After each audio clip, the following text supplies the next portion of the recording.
Down sindromi nima?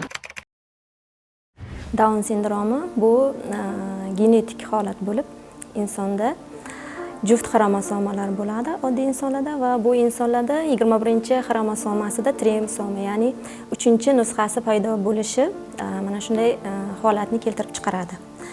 Bu holatdagi insonlar miyasiga, ya'ni ruhiy rivojlanishiga ham, jismoniy rivojlanishiga ham o'zgarishlar bo'ladi, lekin buni aniq kasallik deb qarashimiz kerak emas. Ular odatdagi bolalardan qanchalik farq qiladi?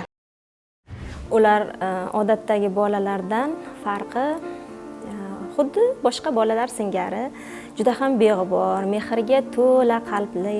Ya'ni ular bemalol o'ynay olishadi, o'rgana olishadi va ularning asosiy xususiyatlaridan biri ijtimoiylashuv, ya'ni har bitta insonga o'zini mehrini ifoda etishi. Down sindromli bolalar bilan bir sinfda o'qish mumkinmi? Albatta mumkin.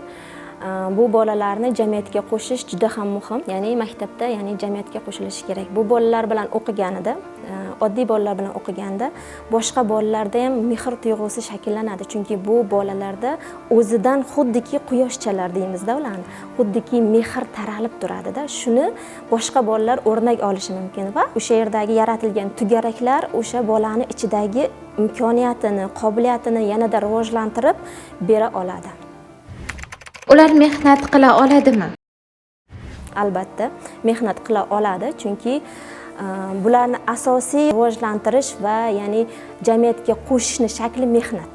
Ya'ni bu bolalardan har qanaqa mehnat talab qiladigan, chiroyli o'zini qobiliyatiga yarasha bo'lgan mehnatdan foydalanib, bularni ichidagi qobiliyatlarini iqtidorga aylantirishimiz mumkin bo'ladi.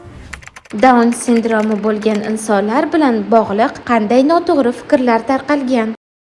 Bunday bolalarni ko'pincha kasal bolalar deb ko'pincha bolalar ajratishmaydi.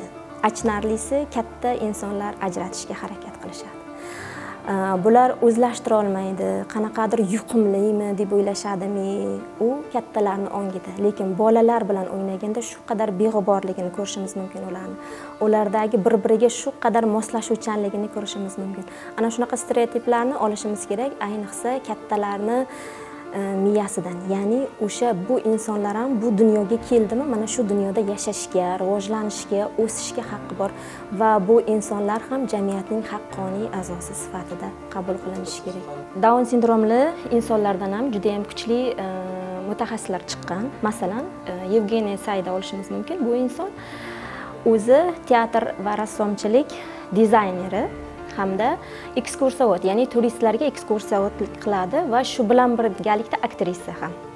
Bu inson o'zini mana shunchalik darajada iqtidorlarini kashf eta olgan, ya'ni uni atrofidagi jamiyat, atrofidagi insonlar o'sha insondagi qobiliyatlarini kashf eta olgan. Yana bir boshqa Down sindromli inson o'zi oshxona ochgan va u o'sha insonni chiroyli, juda ham mazali taom tayyorlaydi va bu insonni tayyorlagan taomlarni hatto o'sha vaqtda borganingizda topib olmasligingiz mumkin. Oldindan navbatga yozdirilib qo'yib, bemalol kutib, keyin o'sha insonni tayyorlagan taomlarni iste'mol qilasiz.